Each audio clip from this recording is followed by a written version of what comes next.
Hello साथियों, तो UP triple S C ASO के लिए आज मैं यहाँ पर जो है आपको यूनिट फर्स्ट सेकेंड थर्ड जिसके मैंने कल आपको 100 क्वेश्चंस प्रोवाइड किए थे, तो आज ये उसी के आगे का पार्ट है। आज भी मैं आपको यहाँ पर जो है 100+ एमसीक्यू जो है वो कराने वाला हूँ। आप सभी को पता होगा कि कल मैंने आप सभी को बताया था कि इन 3 चैप्टर्स के जो है यहाँ से आप सभी को कितने नंबर मिलने वाले 30।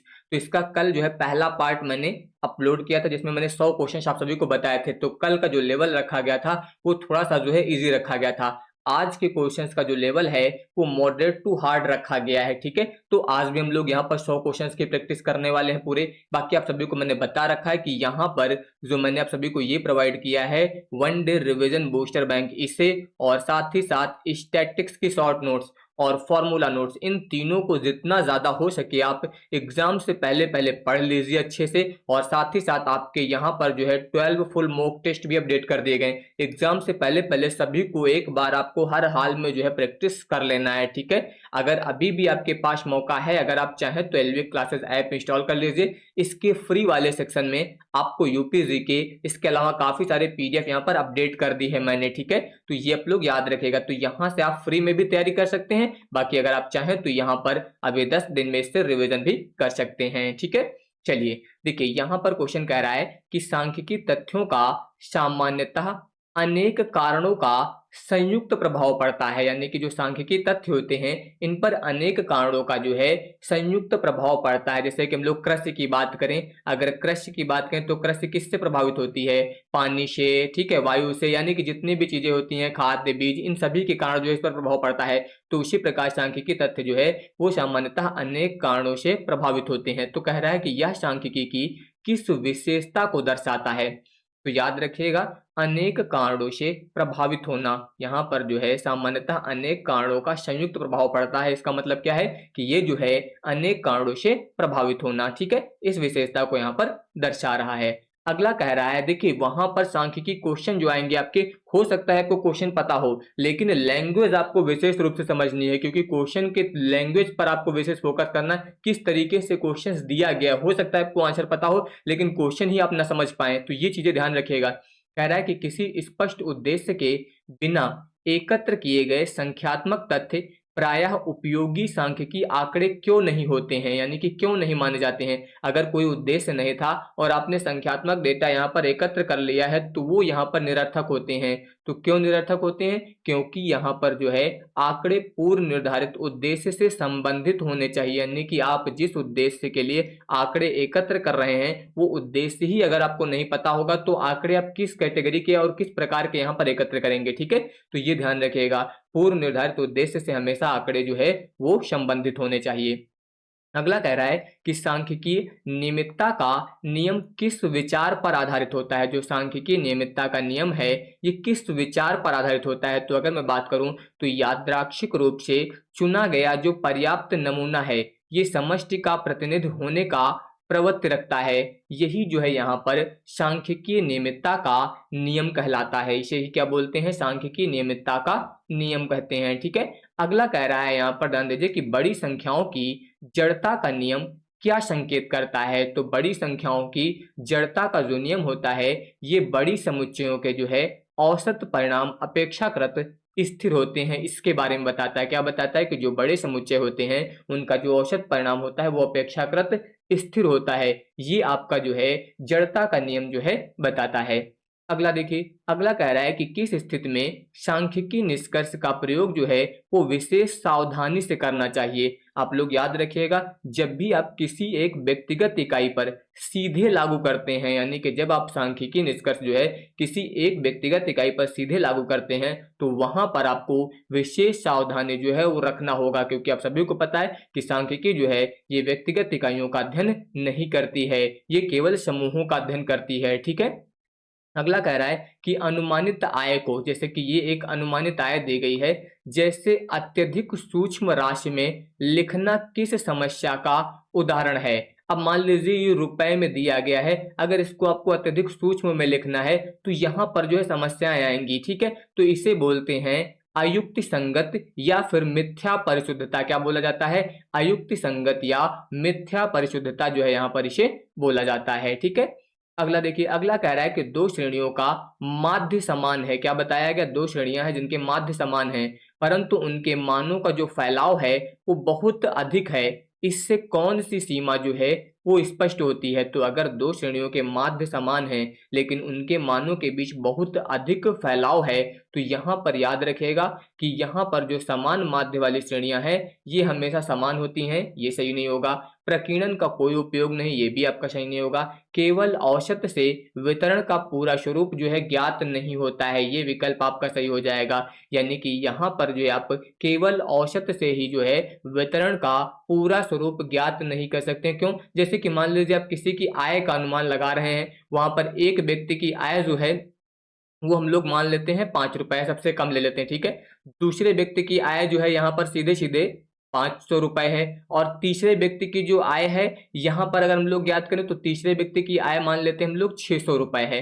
तो अब अगर इनका एवरेज आप निकालोगे तो यहाँ पर एवरेज जो आएगा वो इसके और इसके समीप आएगा, ये तो बहुत दूर रहेगा। तो इस प्रकार से यहाँ पर औसत से वितरण का जो है पूरा स्वरूप ज्ञात नहीं कर सकते हैं, यानी कि एवरेज का पता लगा के जो है आप यहाँ पर सही तरीके से गणना नहीं कर सकते हैं, ठीक है। तो ये ध्यान रखिएगा। इसके बाद अगला कह रहा है कि विषय वस्तु का ज्ञान न होने पर सही गणना से प्राप्त सांख्यिकी परिणाम भी क्यों भ्रामक हो सकते हैं? क्योंकि यहाँ पर जो है सांख्यिकी में व्याख्या की आवश्यकता नहीं होती है। अगला कह रहा है क्योंकि सही गणना सदैव गलत निष्कर्ष देती है, क्योंकि केवल ग्राफ ही विश्वसनीय होते हैं। और अगला कह रहा है कि क्योंकि संदर्भ, परिभाषा और कारणों की गलत व्याख्या हो सकती है। ये आप लोग याद रखिएगा, क्योंकि यहाँ पर संदर्भ जो है, परिभाषा और कारणों की गलत व्याख्या जो है वो हो सकती है, ठीक है। तो इसका विकल्प नंबर डी यहाँ पर सही हो जाएगा। अगला कह रहा है कि नीति निर्माण में सांख्यिकी की सर्वाधिक उपयुक्त भूमिका क्या है? नीति निर्माण में जो है सांख्यिकी की सर्वाधिक उपयुक्त भूमिका, तो याद रखिएगा कि प्रवृत्तियों, तुलनाओं और संभावित परिणामों के लिए जो है प्रमाण उपलब्ध कराना, ये जो है यहाँ पर नीति निर्माण में सांख्यिकी की सर्वाधिक भूमिका होती है, ठीक है। इसके बाद अगला कह रहा है कि निम्नलिखित कथनों पर विचार कीजिए। देखिए, पहला कथन कह रहा है कि सांख्यिकी तथ्य संख्यात्मक रूप से व्यक्त होने चाहिए, बिल्कुल सही बात है। इसके बाद अगला कह रहा है कि वे व्यवस्थित रूप से एकत्र किए जाते हैं, बिल्कुल सही, व्यवस्थित रूप से एकत्र किए जाते हैं। अगला कह रहा है कि वे परस्पर तुलनीय होने चाहिए, ये भी सही है। फिर कह रहा है कि उनमें पूर्ण गणितीय शुद्धता अनिवार्य है, ये जरूरी नहीं कि वहां पर पूरी गणितीय यहाँ पर शुद्धता अनिवार्य ही हो, ठीक है। तो इसका विकल्प नंबर डी सही होगा, यानी कि पहला, दूसरा और तीसरा यहाँ पर सही हो जाएगा। अगला कह रहा है कि छोटी, स्थानीय और अत्यंत महत्वपूर्ण समष्टि से विस्तृत एवं गोपनीय सूचना प्राप्त करने के लिए कौन सी पद्धति जो है वो सबसे उपयुक्त होती है? आप सभी को पता है कि अगर यहाँ पर स्थान छोटा है और यहाँ पर जो सूचना चाहिए वो अत्यंत महत्वपूर्ण है, तो इसके लिए यहाँ पर हम लोग कौन सी विधि प्रयोग करेंगे? प्रत्यक्ष व्यक्तिगत अन्वेषण का प्रयोग किया जाएगा, यानी कि प्रत्यक्ष व्यक्तिगत अनुसंधान विधि का यहाँ पर प्रयोग किया जाएगा। अगला कह रहा है कि जब मूल उत्तरदाता उपलब्ध ना हो और जानकारी जो है जानकर व्यक्तियों या गवाहों से ली जाए, तो कौन सी पद्धति प्रयुक्त होती है? यानी कि जिससे जानकारी लेनी थी वो नहीं था, तो हम लोगों ने उसकी जानकारी किसी अन्य व्यक्ति से पूछ ली, तो इससे क्या बोलते हैं? इसे बोला जाता है अप्रत्यक्ष मौखिक अन्वेषण। क्या बोलते हैं? अप्रत्यक्ष मौखिक अन्वेषण बोलते हैं।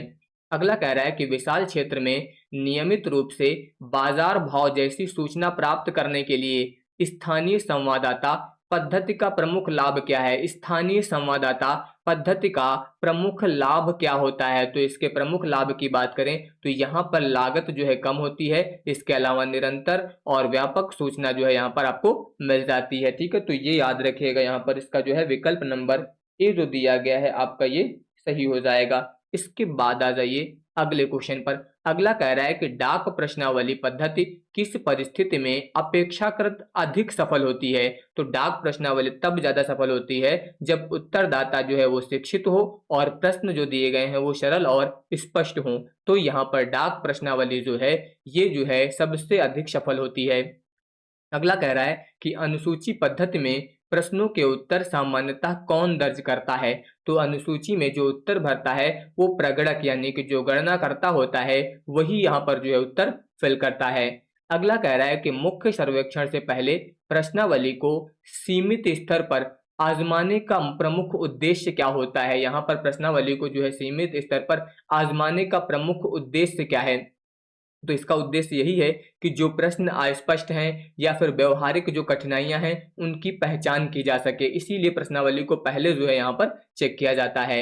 अगला कह रहा है यहाँ पर कि एकत्र किए गए प्रपत्रों में अपूर्ण, असंगत या असंभव उत्तरों की जांच और सुधार की प्रक्रिया क्या कहलाती है? इसे जो है संपादन या समीक्षा बोलते हैं। क्या बोला जाता है? संपादन या समीक्षा बोलते हैं।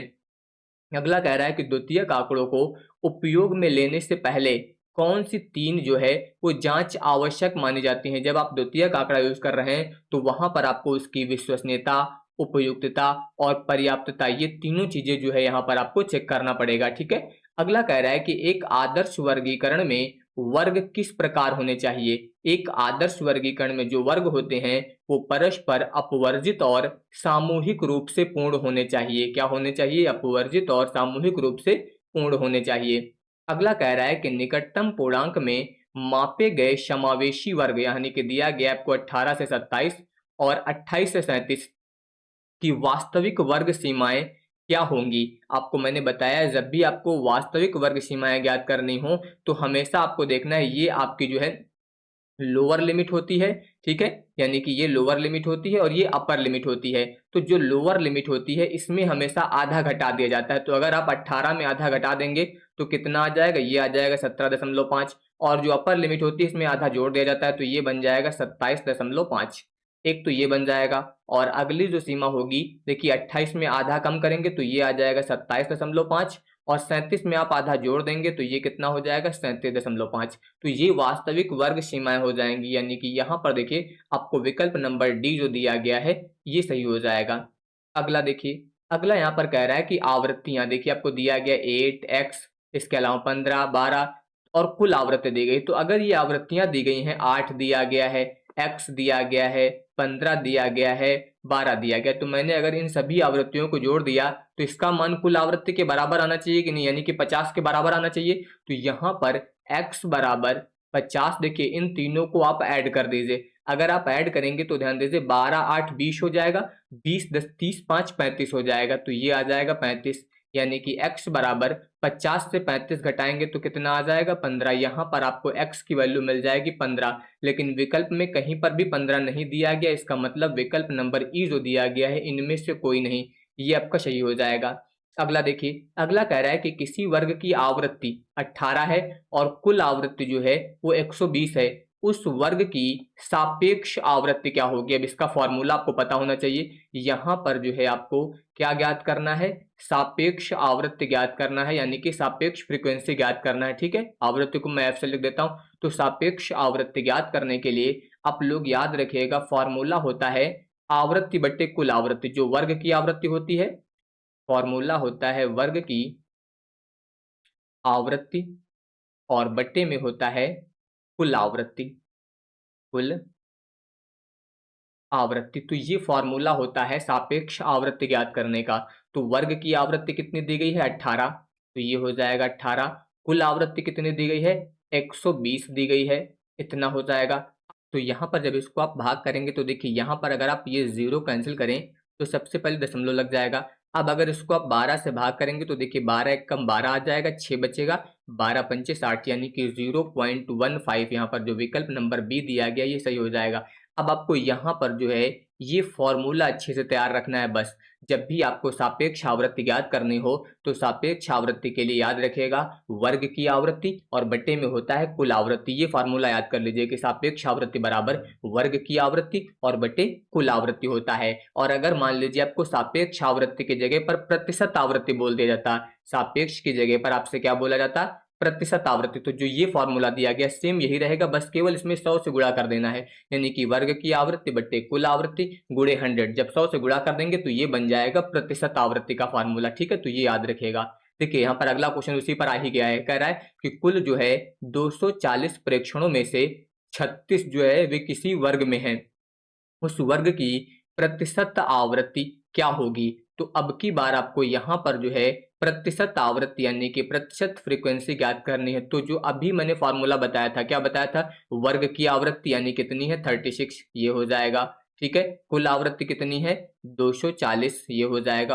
और गुणा आपको कर देना है 100 से, तो केवल 100 से गुणा करने पर जो सापेक्ष आवृत्ति होती है वो आपकी बन जाती है प्रतिशत आवृत्ति। ठीक है, तो ये याद रखिएगा आप लोग, इस तरह से ये इतना आएगा। इसके अलावा अगर इसको हम लोग और यहाँ पर कैंसिल करें तो ध्यान दीजिए, ये आ जाएगा आपका 12 दूनी 24 और 12 तेई 36। ठीक है, इसके बाद देखिए 2 पंचे 10, अब सीधे सीधे 5 गुणे 3 करेंगे तो कितना मिल जाएगा 15, यानी कि यहाँ से आप देख सकते हैं ये 15% जो है यहाँ पर मिल जाएगा। तो ये जो है प्रतिशत आवृत्ति ज्ञात हो जाएगी। बस आपको फॉर्मूला याद रखना है कि जब भी आप सापेक्ष आवृत्ति ज्ञात करेंगे तो वर्ग की आवृत्ति बटे कुल आवृत्ति होता है। ठीक है, और अगर प्रतिशत ज्ञात करना है तो उसी में 100 से गुणा कर देना है। अगला देखिए, अगला कह रहा है यहाँ पर वर्ग जो है ये दिए गए हैं, आवृत्तियां क्रमशः ये दी गई हैं। तो कह रहा है कि 30 से कम संचयी आवृत्ति क्या है। देखिए 30 से कम बोला गया, तो जो वर्ग अंतराल दिए गए हैं उसमें आप देखिए 30 यहाँ पर दिया गया, तो ये तीनों लेने हैं। 30 से कम का मतलब इससे कम वाले वर्ग आपको यूज करने हैं। ठीक है, बाकी से नहीं मतलब है। जब 30 से कम बोला जाएगा तो 30 से कम वाले 3 वर्ग आपके आ जाएंगे यहाँ पर, क्योंकि इसकी सीमा तो अगले वाले में काउंट होगी ना। तो 30 से कम वाले 3 वर्ग आए। अब देखिए तीनों वर्ग की बात की जाए तो यहाँ पर 0 से 10 वाले की आवृत्ति कितनी है 5, इसकी है 8 और इसकी है 12। तो यहाँ पर जो है आपको ज्ञात क्या करना है, 30 से कम की संचयी आवृत्ति ज्ञात करना है। ठीक है, तो संचयी यहाँ पर जब आवृत्ति ज्ञात करेंगे तो सीधे सीधे 5 + 8 + 12 जोड़ दीजिए, ये हो जाएगा 12 8 20 5 25, यानी कि विकल्प नंबर ए सही हो जाएगा। तो यहाँ पर मेरी बात समझ गए आप लोग। जब भी 30 से कम बोला गया तो 30 से कम का मतलब उससे कम वाले आप वर्ग देख लीजिए यहाँ पर कौन कौन से, और उनके जो मान है वो आप ऐड कर लीजिए। ठीक है, बस आपको आंसर मिल जाएगा। इसी तरीके से ध्यान दीजिए अगला क्वेश्चन, जैसे कि ये दिया गया है, अब की बार बोला गया 20 से अधिक। तो जब 20 से अधिक बोल दिया गया है तो अब की बार ये 0 से 10 और 10 से 20 वाला आपको नहीं लेना है। 20 से अधिक का मतलब ये वाला आएगा, एक ये हो जाएगा और एक ये हो जाएगा। ये दोनों जो है आपके 20 से अधिक वाले में जो है यहाँ पर काउंट होंगे। तो जब 20 से अधिक की बात होगी तो अब की बार देखिए 20 से अधिक में ये दोनों आ रहे हैं, मतलब 12 और 10, तो इन दोनों को ऐड कर लेना है आपको। 12 + 10 तो कितना बन जाएगा, 12 और 10 मिलके हो जाएगा 22, यानी कि विकल्प नंबर बी जो दिया गया आपका सही हो गया। तो ये चीज समझ गए, जब आपसे अधिक बोला जाए तो आपको 20 से अधिक वाले लेने हैं, और जब कम बोला जाएगा तो 20 से कम वाले लेने हैं। ठीक है, तो इस तरीके से आपको यहाँ पर जो है संचयी आवृत्ति ज्ञात करनी है, ये आप लोग याद रखिएगा। अगला देखिए असमान, इसके अलावा एक तरीका और भी था। देखिए यहाँ पर अगर मैं बात करूं, जैसे कि मान लीजिए ये था, अगर आप इस तरह से नहीं ज्ञात कर पा रहे हैं तो आप सभी को पता होगा कि जैसे कि मान लीजिए मैं आवृत्ति लिख रहा हूं, तो देखिए यहाँ पर आवृत्ति कितनी दी गई थी 5 8 12 10। अब आप जब यहाँ पर जो है संचयी आवृत्ति निकालते हैं, कम्युलेटिव फ्रीक्वेंसी निकालते हैं, तो आप सभी को पता होगा क्या करते हैं, सबसे पहला वाला वही लिख देते हैं। फिर अगला निकालने के लिए हम लोग क्या करते हैं, इसमें ऐड करते हैं। तो यहाँ पर ये वाला जो है अब इसमें ऐड होगा, तो 8 और 5 मिलके कितना आ जाएगा 13 आ जाएगा। फिर आप इसको इसमें ऐड करेंगे तो ध्यान दीजिए यहाँ पर 13 और 12 मिलके कितना हो जाएगा 25 हो जाएगा, और 25 और 10 मिलके कितना हो जाएगा 35। तो यहाँ पर बोला गया था 30 से कम संचयी आवृत्ति, तो 30 से कम यहाँ पर कौन सा हो जाएगा, यही वाला हो जाएगा आपका 25। तो इस तरह से भी ज्ञात कर सकते हैं, चाहे तो आप ऐसे ज्ञात कर लीजिए या फिर ये वाला यूज कर लीजिए, जो तरीका आपको आसान लगे वो आप यूज कर सकते हैं। ठीक है, अगला देखिए, अगला कह रहा है कि असमान वर्ग अंतराल, यहाँ पर आपको दिया गया 20 से 30 की आवृत्ति जो है वो 15 है, इस वर्ग की आवृत्ति घनत्व क्या होगी। अब ध्यान दीजिए, अब की बार आपको यहाँ पर फ्रीक्वेंसी डेंसिटी ज्ञात करनी है, तो फिर फॉर्मूले की बात होगी। अगर फॉर्मूला याद है तो कोई दिक्कत नहीं आएगी, जो मैंने फॉर्मूला नोट्स आप सभी को ऐप में प्रोवाइड की है उसमें मैंने ये सारे फॉर्मूले आप सभी को दे रखे हैं। ठीक है, तो अगर आपको आवृत्ति घनत्व ज्ञात करना है तो इसके लिए फॉर्मूला होता है आवृत्ति, याद रखिएगा, आवृत्ति बटे वर्ग अंतराल, वर्ग अंतराल। तो ये फॉर्मूला याद रखेगा। फ्रीक्वेंसी डेंसिटी अगर आपको ज्ञात करनी है आवृत्ति घनत्व तो आवृत्ति बटे वर्ग अंतराल होता है। अब मान रख दीजिए यहाँ पर, देखिए आवृत्ति कितनी दी गई है 15, तो आवृत्ति हो जाएगी 15, वर्ग अंतराल कितना दिया गया आपको 20 से 30 दिया गया है, तो 20 से 30 दिया गया है। तो यहाँ पर जो है आपको वर्ग अंतराल मतलब यहाँ पर वर्ग चौड़ाई, सॉरी यहाँ पर वर्ग अंतराल की जगह पर आप वर्ग चौड़ाई ही लिखिए तो कंफ्यूजन नहीं होगा। ठीक है, वर्ग चौड़ाई, और वर्ग चौड़ाई निकालने के लिए हमेशा मैक्सिमम वाले से कम वाला घटा देते हैं, यानी कि 30 - 20 कर देते हैं। तो ये आएगा 15 और 30 से 20 आप घटा देंगे 10, और 10 से इसको भाग करेंगे तो 1.5, यानी कि इसका जो पहला विकल्प दिया गया है 1.5, ये आपका सही हो जाएगा। बस फार्मूला याद रखेगा, फ्रीक्वेंसी डेंसिटी बराबर आवृत्ति बटे वर्ग चौड़ाई होता है, ठीक है। इसके बाद आ जाइए अगले क्वेश्चन पर। अगला देखिए क्या कह रहा है कि किसी वर्ग की चौड़ाई 10 और आवृत्ति जो है वो 18 है, और साथ ही साथ मानक वर्ग चौड़ाई जो है वो 5 होने पर समायोजित आवृत्ति क्या होगी।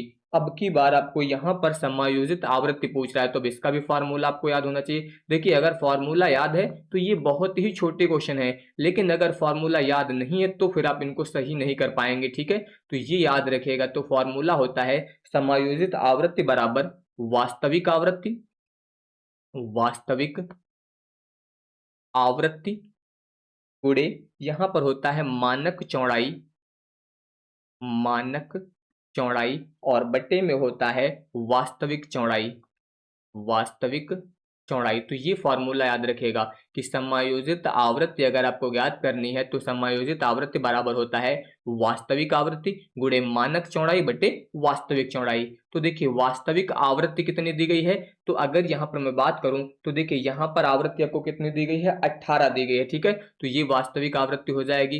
गुणे मानक चौड़ाई की बात की जाए तो मानक चौड़ाई कितनी दी गई है आपको, 5 दी गई है, ये हो जाएगा। और वास्तविक चौड़ाई कितनी दी गई है, 10, ठीक है। जहां पर वास्तविक नहीं लिखा गया, बोला गया सीधे सीधे किसी वर्ग की, तो यही आपकी वास्तविक चौड़ाई है, ठीक है, और यही वास्तविक आवृत्ति है। अब इसको आपको सॉल्व कर लेना है बस।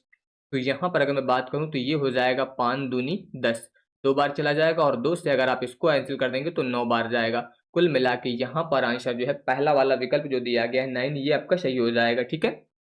अगला देखिए, अगला कह रहा है कि असमान वर्ग अंतराल वाले हिस्टोग्राम से आयत का क्षेत्रफल किसके समानुपाती होता है। देखिए जब भी असमान वर्ग अंतराल दिया गया हो तो याद रखेगा असमान वर्ग अंतराल में जो हिस्टोग्राम होता है इसके आयत का जो क्षेत्रफल होता है इसमें हम लोग जो है ऊंचाई की जगह पर आवृत्ति घनत्व का यूज करते हैं। अगर आप आयत का क्षेत्रफल निकालेंगे तो ये कितना हो जाएगा, ये होगा चौड़ाई गुणे घनत्व। ये याद रखिएगा कितना हो जाएगा, चौड़ाई गुणे घनत्व। और ये किसके बराबर होता है, ये आपका जो है आवृत्ति के समानुपाती होता है। जो चौड़ाई गुणे घनत्व है ये आपका आवृत्ति के यानी कि फ्रीक्वेंसी के समानुपाती होता है।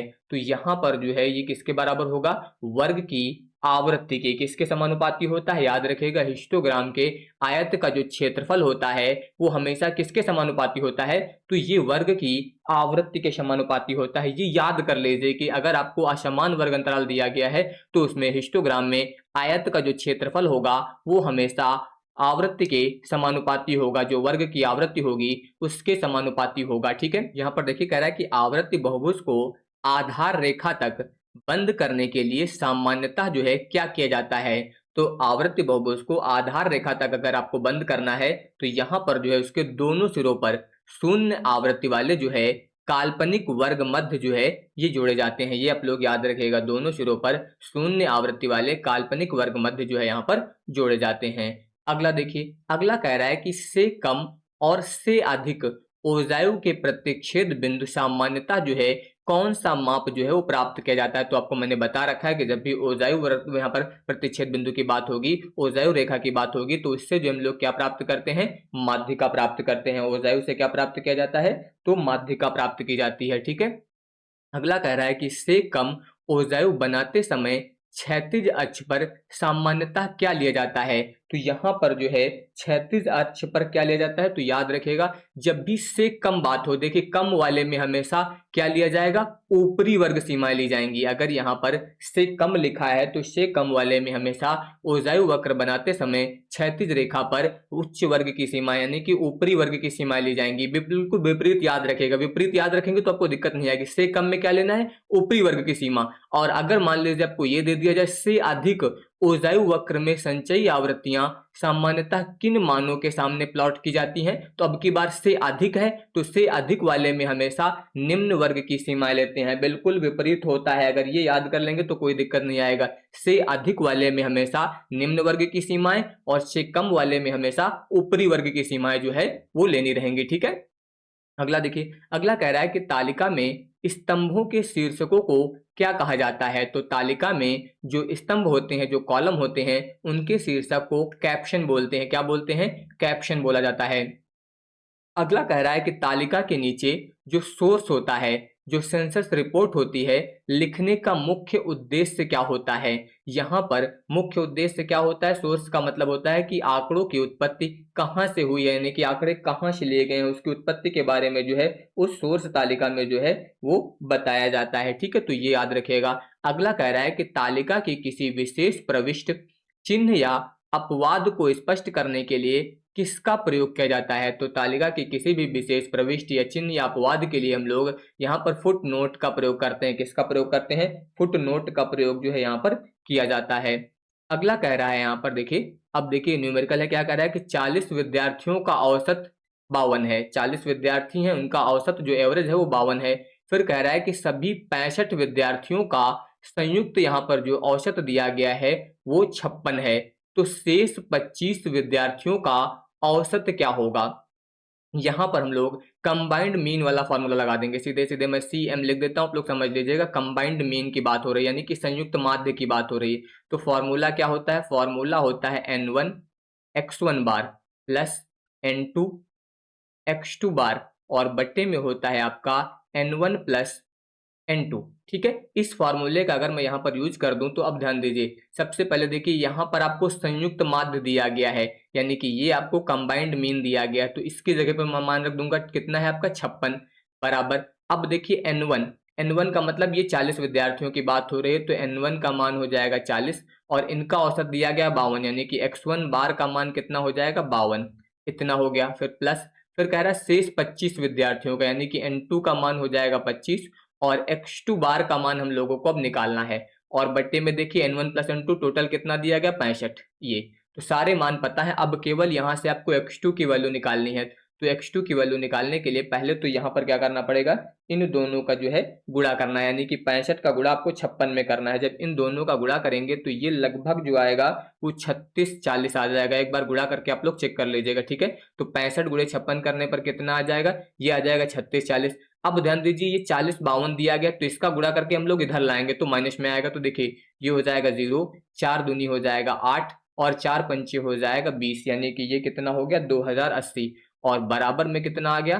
25x2 बार। अब यहाँ पर जो है इसको घटा दीजिए आप सबसे पहले। तो जब घटाएंगे तो देखिए ये कितना आएगा? 0 आ जाएगा। यहाँ पर 14, 14 में से 8 घटाएंगे तो कितना आ जाएगा? 6 आ जाएगा। ठीक है, यहाँ पर 5 बचेगा। इतना हो गया। और यहाँ पर ध्यान दीजिए, ये 3 से 2 जाएंगे तो 1 आ जाएगा और बराबर में हो जाएगा 25x2 बार। अब आपको यहाँ से x2 बार की वैल्यू निकाल लेनी है। तो ये दिया गया है 1560 और बट्टे में दिया गया है 25। अब इससे आपको यहाँ पर इसको भाग कर देना है। ठीक है, अब इससे भाग करेंगे तो 25 छक्का 150, सबसे पहले तो यहाँ पर चला गया। ठीक है, 150। इसके बाद यहाँ पर बचा कितना? 60। 25 दूना 50 हो जाएगा। अब बचेगा 10, दशमलव लगाएंगे तो यहाँ पर आएगा 0, फिर 25 चौको 100। इतना कुल मिला के ये आपका 62.4 जो पहला विकल्प दिया गया है ये आपका यहाँ पर सही हो जाएगा। तो इस तरीके से आप यहाँ पर इसको यूज कर सकते हैं। इसको अलग तरीका भी है निकालने का। ठीक है, चाहे तो वो यूज कर लीजिए, मैंने यहाँ पर फार्मूला लगा दिया तो फार्मूले से भी आप कर सकते हैं। अगला देखिए, अगला कह रहा है कि 30 प्रेक्षणों का औसत जो है वो 40 है और दूसरे समूह का जो औसत है वो 50 है और संयुक्त माध्य यहाँ पर कितना दिया गया? 46। तो दूसरे समूह में कितने प्रेक्षण हैं? अब की बार भी सेम क्वेश्चन है, केवल यहां पर क्या हुआ था, इसमें हम लोगों ने x2 का मान निकाला था। अब की बार आपको n2 का मान निकालना है। यहां पर जो है अब आपको n2 का मान निकालना है। तो ये क्वेश्चन मैं अब आप सभी को दे रहा हूं, यानी कि इसका सॉल्यूशन अब आप सभी लोग सेम करेंगे। ठीक है, यहां से आपको n2 की वैल्यू निकालना है। ठीक है, आंसर मैं बता देता हूं, इसका कितना आएगा? 45 आएगा। बाद में आप लोग चेक कर लीजिएगा। अगला देखिए, अगला यहाँ पर कह रहा है कि 50 प्रेक्षणों का गलत औसत जो है वो 38 निकाला गया। यहाँ पर 50 प्रेक्षण थे जिनका गलत औसत यहाँ पर जो है वो 38 निकाल लिया गया। 24 को 42 और 56 को 36 पढ़ा गया। तो सही औसत क्या होगा? यानी कि आपको यहाँ पर जो है सही एवरेज निकालना है या सही माध्य निकालना है। तो मैंने आप सभी को फार्मूला बताया है कि n x बार माइनस गलत संख्या और प्लस सही संख्या।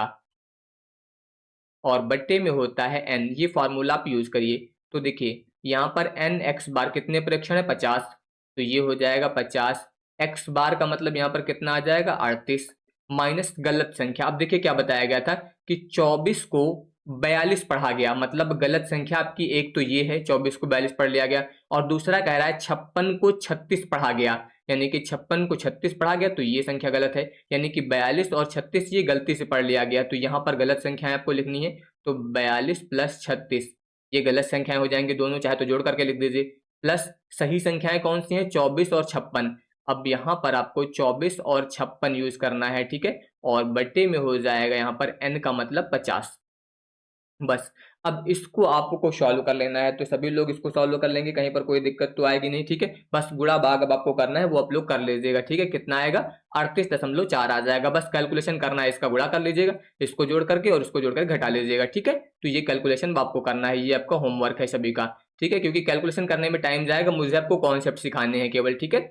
अगला देखिए, अगला यहाँ पर कह रहा है कि 12 मानों का औसत जो है वो 18 है। यदि 26 को हटा दिया जाए तो शेष 11 मानों का औसत क्या होगा। यहाँ पर जो है आपसे क्या बताया गया कि 12 मानों का जो औसत है वो कितना है 18 है।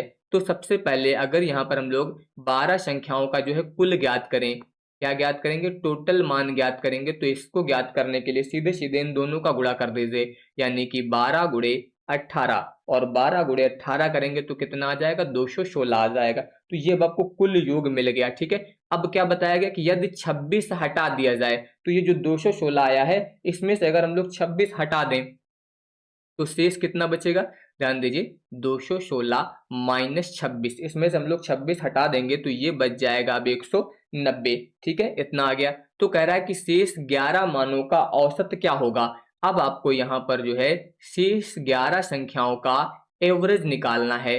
तो अब आपको ध्यान दीजिए, आपने 26 पहले से ही घटा दिया, तो 11 संख्याओं का योग अब आपको पता है कितना है 190, संख्याएं कितनी है 11, 11 से अब आपको यहाँ पर इसको भाग कर देना है। इसको भाग करेंगे तो लगभग 17 दशमलव यहाँ पर जो है 27 के आसपास आ जाएगा, ठीक है, 17.27 के आसपास आएगा। एक बार चेक कर लीजिए, और 27 यहाँ पर कहीं पर नहीं दिया गया, इसका मतलब विकल्प नंबर ई जो है आपका सही होगा, ठीक है। एक बार चेक कर लीजिएगा, हो सकता है 17 दशमलव आसपास आ जाए, तो ये आपका यहाँ पर सही हो जाएगा।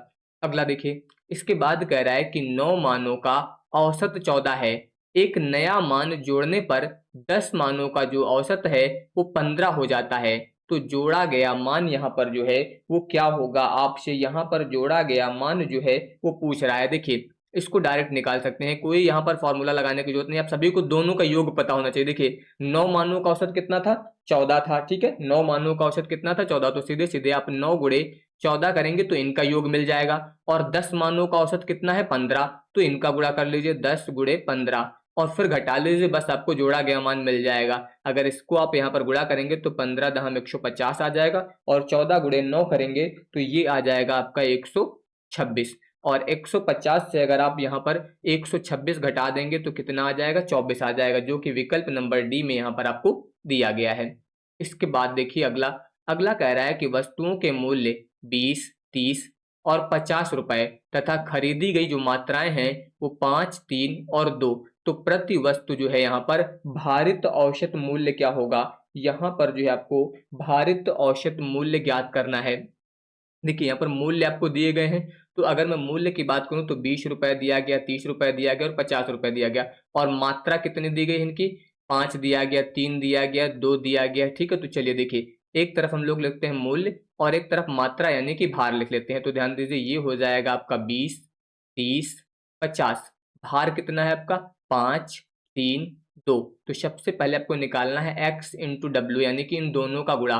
तो यहाँ पर ध्यान दीजिए, जब इसका आप गुणा करेंगे तो ये हो जाएगा 20 पंचे 100, 30 तें 90, 50 दूना 100। अब आप इसको जोड़ दीजिए, इसको जब जोड़ेंगे तो ये आपको यहाँ से मिलेगा समेशन x इंटू डब्ल्यू का मान। इसको योग करेंगे तो 100, 200 और 90 मिला के हो जाएगा 290। इसको आप ऐड करेंगे तो यहाँ से मिल जाएगा समेशन डब्ल्यू, यानी कि 5, 3, 8 तो 10। अब आपको फॉर्मूला यूज कर लेना है यहाँ पर भारित माध्य के लिए। फॉर्मूला होता है समेशन x इंटू डब्ल्यू बट्टे समेशन डब्ल्यू, मान रखेंगे तो ये हो जाएगा 290 और बट्टे में हो जाएगा 10। कुल मिला के 0 से 0 काट दीजिए तो यहाँ पर आपको मिल जाएगा 29। तो ये आपका विकल्प नंबर बी जो है यहाँ पर सही हो जाएगा। इस तरीके से आप इसको ज्ञात कर सकते हैं।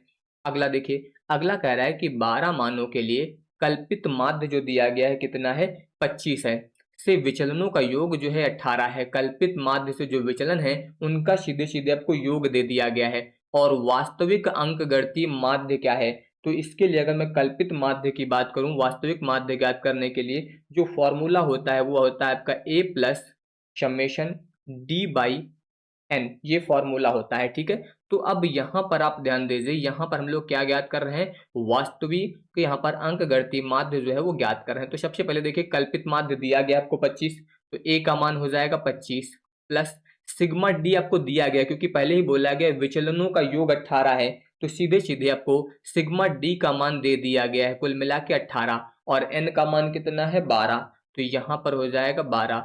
अब ध्यान दीजिए, अगर इसको आप यहाँ पर कैंसिल करें तो ये हो जाएगा 6 त्रिक 18 और 6 दूनी 12, तो यहाँ पर अगर मैं बात करूँ तो ये हो जाएगा 25 प्लस, अब ध्यान दीजिए 3/2 है, अगर 3 को 2 से भाग करेंगे तो कितना आ जाएगा 1.5, और 25 में 1.5 ऐड कर देंगे तो ये बन जाएगा 26.5, यानी कि विकल्प नंबर बी जो आपका दिया गया है ये यहाँ पर जो है सही हो जाएगा। ठीक है, इसके बाद आ जाइए, अगला कह रहा है कि यदि x का माध्य 12 है, यहाँ पर जो है x का माध्य आपको बता दिया गया 12, तो y बराबर इतना है, तो y का माध्य क्या होगा, कुल मिला के आपको y का माध्य निकालना है। ठीक है, तो इसको अगर आप यहाँ पर माध्य के रूप में लिख दें तो ये बन जाएगा y बार बराबर 3x बार माइनस 7, इस तरह से इसको माध्य के रूप में डायरेक्ट लिख सकते हैं। अब देखिए ये हो जाएगा 3, और यहाँ पर x का माध्य दिया गया है 12, तो ये हो जाएगा 12 माइनस 7, 12 तेई हो जाएगा 36 माइनस 7, और 36 से 7 घटा देंगे तो कितना आ जाएगा 29 आ जाएगा, यानी कि विकल्प नंबर डी यहाँ पर जो है आपका सही हो जाएगा। इसके बाद देखिए अगला क्वेश्चन, अगला कह रहा है कि दो धनात्मक संख्याओं का अंक गणितीय माध्य जो है वो 20 है, और बड़ी संख्या जो है वो छोटी संख्या की 4 गुनी है, तो छोटी संख्या क्या है। तो सबसे पहले देखिए, यहाँ पर दो धनात्मक संख्याओं का आपको माध्य दिया गया है, और यहाँ पर दो संख्याओं के बारे में कंडीशन बोली गई है। क्या बताया गया कि बड़ी संख्या जो है ये छोटी संख्या की 4 गुनी है, तो हम लोग मान लेते हैं कि माना जो छोटी संख्या है, छोटी संख्या बराबर आप मान लीजिए x, तो फिर बड़ी संख्या क्या हो जाएगी, देखिए बड़ी संख्या जो बनेगी, यहाँ पर बताया गया बड़ी संख्या छोटी संख्या की 4 गुनी है, तो छोटी हम लोगों ने x माना, तो बड़ी क्या हो जाएगी 4x। अब इनका माध्य दिया गया है, मतलब x प्लस 4x/2, अगर इसका माध्य निकालते तो कितना आ जाएगा 20 आ जाएगा, तो यहाँ पर हो जाएगा, इसको जोड़ दीजिए तो 5x बराबर ये हो जाएगा 20 दूना 40, यानी कि 5×9 = 40, तो x की वैल्यू यहाँ पर आ जाएगी 8, और आपसे छोटी संख्या ही पूछी गई, छोटी संख्या हम लोगों ने x माना था, तो इसका मान कितना मिल जाएगा 8 मिल जाएगा, तो ये विकल्प आपका सही हो जाएगा। अब इसके बाद देखिए, यहाँ पर क्वेश्चन दिया गया कि 2 दिया गया है 8 और x का गुणोत्तर माध्य दिया गया है। देखिए गुणोत्तर माध्य दिया गया है, यानी कि GM बराबर फॉर्मूला होता है x1 x2 x3 की पावर 1/3 हो जाएगा, और गुणोत्तर माध्य का मान कितना है 8। ठीक है, बराबर ध्यान दीजिए, यहाँ पर इन तीनों के मान रख दीजिए, तो ये हो जाएगा 2×8 × x की पावर 1/3 जो दिया गया, अगर 1/3 हम लोग इधर लाएंगे तो इसके ऊपर लग जाएगी पावर 3, और 8 का गुणा 3 बार करेंगे तो ये आ जाएगा आपका 512। ठीक है, तो ये हो जाएगा, और या फिर आप गुणा नहीं करना चाहते तो सीधे सीधे लिख दीजिए यहाँ पर इसको 8×8 × 8 3 बार लिख सकते हैं, और बराबर में आपको कितना दिया गया है 2×8 × x दिया गया है। तो अब ध्यान दीजिए, एक 8 से तो सीधे सीधे कैंसिल हो जाएगा, और दूसरा आप 2 चौको 8 कैंसिल कर दीजिए। अब अगर आप गुणा करेंगे तो x का मान जो है 8 चौक 32 आ जाएगा, यानी कि विकल्प नंबर सी जो दिया गया है ये आपका यहाँ पर सही हो जाएगा। अगला देखिए, अगला कह रहा है कि यदि प्रत्येक धनात्मक प्रेक्षण को 4 से गुणा किया जाए तो गुणोत्तर माध्य पर क्या प्रभाव पड़ेगा। आप सभी को पता है कि केंद्रीय प्रवृत्ति की जितनी भी मापें होती हैं वो सभी मूल बिंदु में परिवर्तन और इसके अलावा पैमाने में परिवर्तन से प्रभावित होती हैं। तो अगर आप 4 से गुणा कर रहे हैं तो गुणोत्तर माध्य भी जो है वो 4 गुना हो जाएगा, गुणोत्तर माध्य क्या हो जाएगा 4 गुना हो जाएगा। अगला कह रहा है कि 6 और x का हरात्मक माध्य 8 है तो x का मान क्या होगा। अब आप सभी को पता होना चाहिए कि हरात्मक माध्य का फॉर्मूला होता है यहाँ पर 2ab बट्टे में a plus B. A B का मतलब कोई भी संख्या, आप x1 x2 मान लीजिए इसकी जगह पे, तो हरात्मक माध्य का मान हो जाएगा 8, इसके अलावा 2 गुणे ए बी। देखिए एक संख्या है आपकी 6 और एक संख्या है x बटे में a प्लस बी, यानी कि यहाँ पर हो जाएगा 6 प्लस x। ठीक है, इतना बनेगा। अब अगर मैं बात करूं तो यहाँ पर ध्यान दीजिए, इसका आप गुणा कर दीजिए या फिर सबसे पहले ध्यान दीजिए इसको कैंसिल कर दीजिए। ये हो जाएगा 2 चौको 8, और कैंसिल करना चाहें इसको तो आप और भी कैंसिल कर सकते हैं, 2 तिहाई 6 और ये फिर हो जाएगा 2 दूनी 4। तो कुल मिला के अब इस 2 का गुणा करिए इधर, तो देखिए ये हो जाएगा 2 छंग 12, तिरछा गुणा होगा तो इस तरफ गुणा किया जाएगा। ठीक है, 2 छंग 12 और 2x बराबर में ध्यान दीजिए ये आ जाएगा आपका 3x। अब ये वाला 2x इधर जाएगा तो माइनस में जाएगा और 3 से 2 घटा देंगे तो कितना आएगा x बराबर में कितना हो जाएगा 12। तो कुल मिला के यहाँ से x की वैल्यू जो है वो कितनी मिल जाएगी, यहाँ से x की वैल्यू जो है ये आपको मिल जाएगी 12, यानी कि इसका जो विकल्प नंबर ए दिया गया है ये अब सही हो जाएगा। अगला देखिए, अगला कह रहा है कि यदि 30, 60, 90 किलोमीटर प्रति घंटा की चालों से समान समय तक यह यात्रा जो है की जाए तो औसत चाल क्या होगी। यहाँ पर आपको जो है एवरेज चाल बतानी है, और यहाँ पर जो है देखिए पहले ही बोल दिया गया कि 30, 60 और 90 किलोमीटर प्रति घंटा की चालों से। ठीक है, तो यहाँ पर अगर आपको एवरेज चाल निकालनी है तो यहाँ पर एवरेज चाल निकालने के लिए क्या प्रयोग करते हैं, कुल दूरी बटे कुल समय। तो 30, 60, 90 प्रति घंटे के हिसाब से। ठीक है, तो कुल मिला के 30 प्लस 60 और प्लस 90 तीनों को जोड़ लीजिए। प्रति घंटे की बात करेंगे तो एक घंटे में 30 था, फिर दूसरे घंटे में 60 होगा और तीसरे घंटे में 90, तो टोटल कितना हो जाएगा, सॉरी टोटल यहाँ पर हो जाएंगे 3 आवर्स। ठीक है, अब इसको अगर आप जोड़ लेते हैं तो 60, 30, 90 और 90 मिलके कितना हो जाएगा 180, और बटे में कितना आ जाएगा 3 से आप इसको अगर कैंसिल करेंगे तो 3 छंग 18, यानी कि 60 किलोमीटर प्रति हावर्स आ जाएगा। इसका विकल्प नंबर ए जो दिया गया है आपका ये यहाँ पर जो है सही हो जाएगा। इसके बाद देखिए अगला क्वेश्चन, अगला कह रहा है कि एक व्यक्ति को जो है समान धनराशि से वस्तु को 20 रुपए और 30 रुपए प्रति इकाई की दर पर खरीदता है। प्रति इकाई औसत क्रय मूल्य ज्ञात कीजिए। अब देखिए यहाँ पर आपको औसत क्रय मूल्य निकालना है, और औसत क्रय मूल्य निकालने के लिए आप सीधे सीधे इन दोनों का हरात्मक माध्य निकाल लीजिए। क्या निकाल लीजिए, हरात्मक माध्य निकाल लीजिए। और हरात्मक माध्य के लिए अभी मैंने फॉर्मूला बताया था 2 गुणे ए बी, ए बी का मतलब दोनों संख्याएं, तो यहाँ पर हो जाएगा 20 और गुणे 30, और बट्टे में था a प्लस बी, यानी कि ये हो जाएगा 20 प्लस 30, तो ये आएगा आपका यहाँ पर ध्यान दीजिए 2 गुणे 20 गुणे 30। इसको मैं ऐड कर देता हूं तो ये बन जाएगा 50। 0 से 0 काट दीजिए, 5 चौको 20 काट दीजिए। अब ये आएगा 2 चौको 8 त्रिक 24, सीधे सीधे यहाँ पर 24 रुपए आपको मिल जाएगा। क्योंकि यहाँ पर याद रखिएगा क्रय मूल्य जो होता है वो हमेशा हरात्मक माध्य के बराबर होता है। जैसे कि आप औसत दूरी, औसत चाल, औसत गति ज्ञात करते हैं, उसी तरह अगर आपको औसत क्रय मूल्य ज्ञात करना है तो इसके लिए सीधे सीधे आपको हरात्मक माध्य निकालना होगा। ठीक है, हरात्मक माध्य निकालेंगे तो आपको क्रय मूल्य यहाँ से मिल जाएगा। अगला क्वेश्चन देखिए, अगला कह रहा है कि दो धनात्मक संख्याओं के लिए आपको समांतर माध्य और गुणोत्तर माध्य दिया गया है।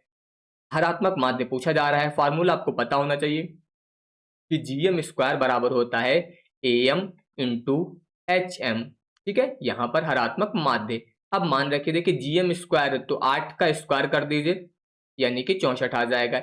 एम का मान 10 है तो ये 10 हो जाएगा, और इंटू में आपका हो जाएगा एच एम। तो अगर आप यहाँ से इसको कैंसिल करेंगे तो यहाँ पर दशमलव लग जाएगा। कुल मिला के एच एम का मान कितना आ गया 6.4, यानी कि विकल्प नंबर डी आपको दिया गया 6.4, ये आपका सही हो जाएगा। इसके बाद देखिए दो धनात्मक संख्याओं के लिए अंकगणित और इसके अलावा गुणोत्तर और हरात्मक माध्य के बीच संबंध अभी मैंने बताया था। क्या होता है संबंध, जीएम स्क्वायर बराबर एम इंटू एच एम होता है। तो यही पहला विकल्प यहाँ पर जो है आपका ये सही हो जाएगा। अगला देखिए, अगला कह रहा है कि क्रमबद्ध, यहाँ पर देखिए 9 मान आपको दिए गए हैं, इसकी माध्यिका जो है ये 18 है, तो x का मान क्या होगा।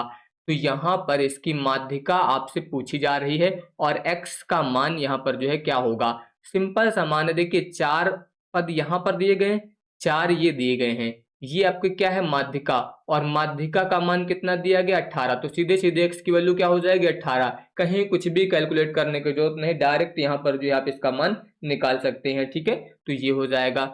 अगला देखिए, अगला कह रहा है कि मान 10, 20, 30 और 40 इसकी आवृत्तियां दी गई हैं, तो यहाँ पर आपसे माध्यिका पूछी गई। सबसे पहले देखिए मान कितना दिया गया 10, इसके अलावा 20, फिर दिया गया 30 और फिर दिया गया 40, और इसकी आवृत्तियां दी गई हैं 3, 5, 7, 5। ठीक है, तो आवृत्ति को हम लोग f से लिखते हैं। तो सबसे पहले आपको निकालना पड़ेगा संचयी आवृत्ति। संचयी आवृत्ति निकालने के लिए देखिए 3 था तो ये 3 आ जाएगा। अगले वाले पद में आपको पता है इसको जोड़ना है, तो 5 3 कितना बन जाएगा 8, 8 7 कितना बन जाएगा 15, और 15 5 कितना बन जाएगा 20। अगर यहाँ से आप इन सभी आवृत्तियों का योग निकाल लें तो कितना आ जाएगा, ध्यान दीजिए यहाँ पर 5 3 8 7 15 5 20 हो जाएगा। और अब आपको यहाँ पर जो है माध्यिका निकालने के लिए सबसे पहले निकालना होगा n+1/2। अगर आप ये मान निकालते हैं तो ये कितना है 20 + 1/2, यानी कि ये हो जाएगा 21/2। और 21/2 को अगर आप भाग करेंगे तो ये लगभग 10.5 आएगा। और 10.5 जो है आपका मान किसके अंतर्गत आएगा, इसके अंतर्गत। हमेशा जो मान यहाँ पर आएगा या तो इसके बराबर या इससे अधिक वाले आपको कम्युलेटिव फ्रीक्वेंसी जो यहाँ पर संचयी आवृत्ति है उसको चेक करना है, तो इसके अंतर्गत मान आएगा। और जिसके अंतर्गत मान आएगा उसी का जो मान होगा वो यहाँ पर जो है उसकी माध्यिका हो जाएगी, यानी कि इसकी माध्यिका कितनी आ जाएगी आपकी 30 आ जाएगी। ठीक है, तो इस तरीके से यहाँ पर आप इसको ज्ञात कर सकते हैं। इसके बाद देखिए अगला यहाँ पर दिया गया, अब की बार आपको वर्ग दिए गए हैं, इनकी आवृत्तियां दी गई हैं, और अब की बार आपसे समूहित माध्यिका जो है यहाँ पर पूछी जा रही है, यानी कि अब की बार आपको फॉर्मूला यूज करना है। तो फॉर्मूला यूज करने के लिए ध्यान दीजिए, सबसे पहले क्या होता है, चलिए उसी तरह से टेबल में बना देता हूँ ताकि आपको समझ में आ जाए। 0 से 10 दिया गया है, 10 से 20 दिया गया है, फिर उसके बाद 20 से 30, और फिर उसके बाद 30 से 40। तो ये तो हो गए वर्ग अंतराल, यहाँ पर मान हो गए। ठीक है, इतना। अब इसके बाद देखिए यहाँ पर आवृत्ति आपको दी गई है, ये है 9, फिर है इसके 5 था पहले, तो यहाँ पर हो जाएगा 5, इसके बाद 9, फिर 12, फिर 4। तो सबसे पहले आपको क्या निकालना है, यहाँ पर अब आपको निकालना पड़ेगा संचयी आवृत्ति। और संचयी आवृत्ति निकालने के लिए 5 था तो ये 5 हो जाएगा। फिर अगला जब निकालेंगे तो 9 5 14 हो जाएगा। 14 में 12 आप जोड़ दीजिए, 14 10 24 और 2 26 हो जाएगा। 26 और 4 मिलके कितना हो जाएगा 30 हो जाएगा। तो ये मान आपको यहाँ पर मिल गया। अब यहाँ पर आपको माध्यिका निकालने के लिए सबसे पहले यहाँ से n निकालना है। देखिए कितना हो जाएगा, ये आपका हो जाएगा यहाँ पर 9 5 14, 14 और 12 यहाँ पर हो जाएगा 26, 26 4 मिलके हो जाएगा 30। तो इसके लिए सबसे पहले आपको निकालना पड़ेगा n/2। क्या निकालना है, n/2। और n/2 का मान अगर आप निकालेंगे तो 30/2, यानी कि कितना आ जाएगा 15। तो जो मान यहाँ पर आएगा, अब इसी मान को आपको इसमें देखना, देखिए 14 है तो ये लेना नहीं, आपको हमेशा जो है इसके बराबर या उससे बड़ा वाला मान लेना है। तो ये अब आपको माध्यिका वर्ग मिल गया, यहाँ पर ये क्या मिल गया, माध्यिका वर्ग मिल गया। अब आपको फॉर्मूला यूज करना है माध्यिका का। तो फॉर्मूला क्या होता है, m बराबर l plus n/2 minus CF/F into में आप चाहे तो H लिख दीजिए या फिर I लिख दीजिए। अब देखिए L का मतलब क्या है, लोअर लिमिट, यानी कि जो 20 से 30 दिया गया है इसकी लोअर लिमिट हो जाएगी 20। n/2 का मान सीधे डायरेक्ट आप लिख दीजिए 15। संचयी बारंबारता हमेशा जो यहाँ पर लिया गया है इसके ऊपर वाला लेंगे, ये आपका हमेशा CF में काउंट होगा। तो यहाँ पर हो जाएगा 14 बट्टे में F, देखिए आवृत्ति हमेशा ये वाली ली जाएगी जो वर्ग आपने चुना था। ठीक है, तो ये हो जाएगा 12, और गुणे I का मतलब इन दोनों का अंतर, 20 से 10 घटाएंगे तो कितना आ जाएगा 10 आ जाएगा। तो कुल मिला के ये हो जाएगा 20 प्लस, यहाँ पर देखिए अगर मैं बात करूं तो इसको आप कैंसिल कर सकते हैं, 2 छंग 12 और ये हो जाएगा 2 पंचे 10। अब इसमें देखिए आप 15 से अगर आप 14 घटाएंगे तो 1 बचेगा, 1 का गुणा 5 में कर देंगे तो ये 5 आ जाएगा और बट्टे में हो जाएगा 6। अब अगर आप इसका लाशा लेते हैं तो ये हो जाएगा 6, इधर गुणा करेंगे तो 20 छक्का 120 और प्लस 5, 120 और 5 जोड़ेंगे तो 125/6 आ जाएगा। कितना बनेगा 125/6 यहाँ पर मिलेगा। अब अगर मैं इसको 6 से भाग करूं तो ध्यान दीजिए 6 दूनी 12, 2 बार जाएगा, फिर ये 5 कटेगा नहीं तो 0 लगा दीजिए, और इसके बाद हम लोग लगाएंगे दशमलव तो ये बन जाएगा 50, यानी कि 6 अट्ठे 48, 6 त्रिक 18, लगभग 20.83 के आसपास आएगा। अब देखिए यहाँ पर ये मान कहीं पर दिया गया है, तो यहाँ पर 20.83 नहीं दिया गया है, तो इसका मतलब विकल्प नंबर डी, इनमें से कोई नहीं, इसका विकल्प नंबर यहाँ पर ई जो है ये सही हो जाएगा। ठीक है, तो ये चीजें आप लोग यहाँ पर ध्यान दीजिएगा कि किस तरीके से आप यहाँ पर इसको यूज करेंगे। यहाँ पर जो है ये इसका आंसर आ जाएगा। अब इसके बाद आगे के क्वेश्चन जो है वो मैं नेक्स्ट क्लास में आप सभी को सॉल्व कराऊंगा, क्योंकि आज कुछ दिक्कत हो रही है, स्वास्थ्य सही नहीं है, इसलिए इसके आगे के जितने भी क्वेश्चंस हैं वो मैं सभी को जो है अगले वीडियो में सॉल्व कराऊंगा। अभी जो है यहाँ पर कुर्टोसिस, विषमता, जितने भी आगे के टॉपिक हैं उन सभी पर जो है यहाँ पर जो है अच्छे से न्यूमेरिकल लिए गए हैं, तो ये सब मैं आपको कल के क्लास में सॉल्व कराऊंगा। धन्यवाद।